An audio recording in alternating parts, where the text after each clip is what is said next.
Good morning and welcome to another video from Controlled Chaos Arms. A couple things we want to go over today is actually the sole reason that we wanted to visit with you today is regarding scopes. We get a lot of emails, we get a lot of calls on how to choose our first scope, scope 101 if you will. It's a hard question to answer really. I've changed my thinking on this a few different times over the years. I have actually gone back and forth a little bit on this and struggled with it myself.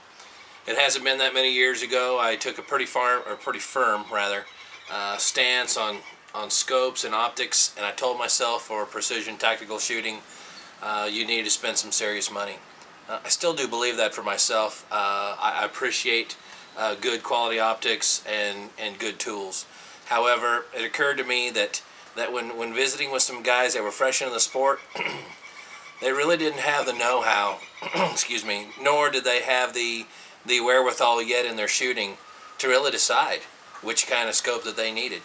For example, do I need a USO or do I need a Schmidt & Bender? Brands and quality and those kinds of things are all, or excuse me, quality among brands is intact in the high dollar scopes. What you're probably going to see is differences in fit and function.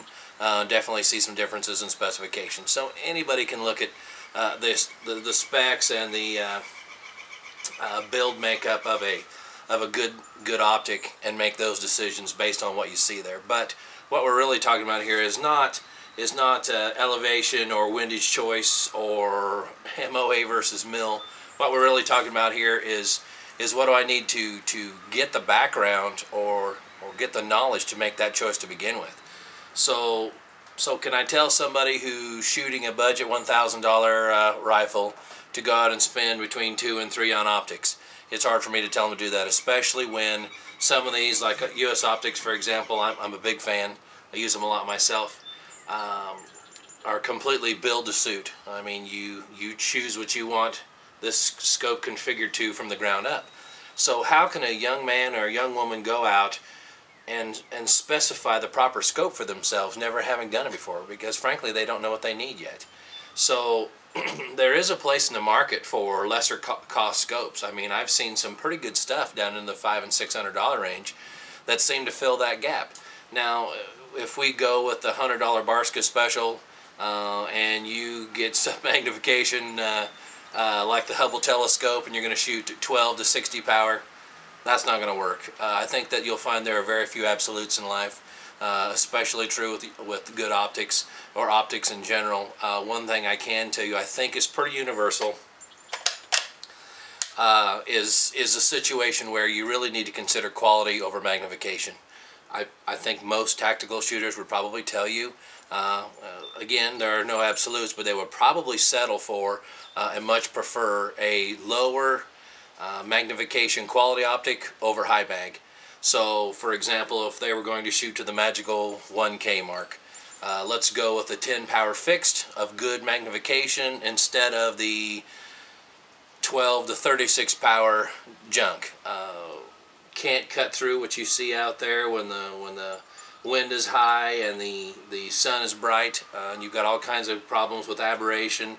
It doesn't seem to gather much light or transmit it through the optics that are of poor build and poor coating to begin with. So folks, you need to stick to quality stuff. But what we're really talking about here is a cart getting ahead of the horse if we don't really take a step back.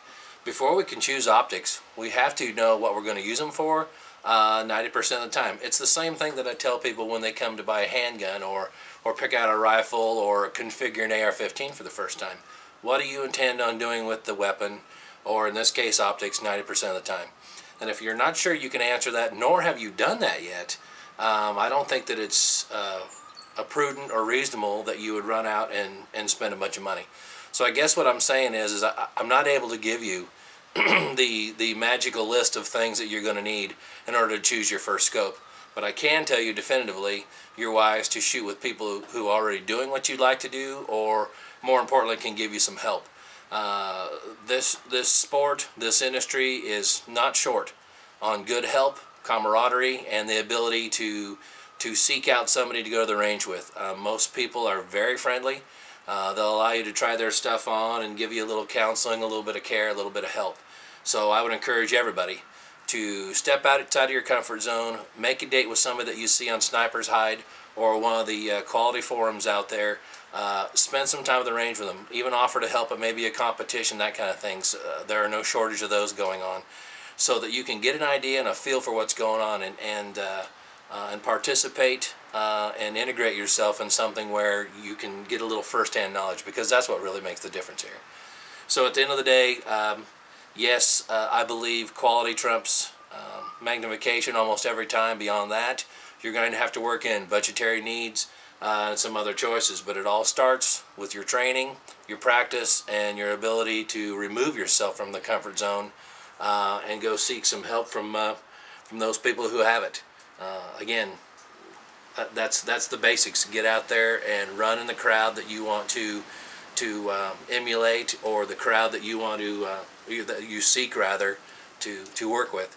So that's that's my formula for success on that. So I think that's about it for today. I hope this video finds you and yours well, and as always, if there's anything you need from Controlled Cast Arms, don't hesitate to ask. My best to you and yours.